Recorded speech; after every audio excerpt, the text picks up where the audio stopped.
السلام عليكم ورحمة الله وبركاته.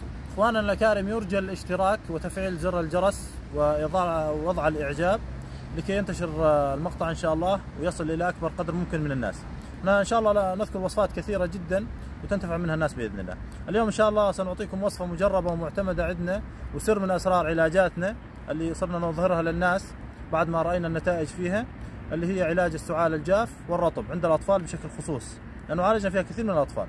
في هذا الجو يكثر السعال عند الأطفال. إن شاء الله ستكون لنا لقاء كامل نذكر فيه وصفتنا المجربة اللي عالجنا فيها كثير من الأطفال لمسألة السعال، وإن شاء الله يعني ستستفيدون ويكون لكم فيها منفعة بإذن الله. والسلام عليكم.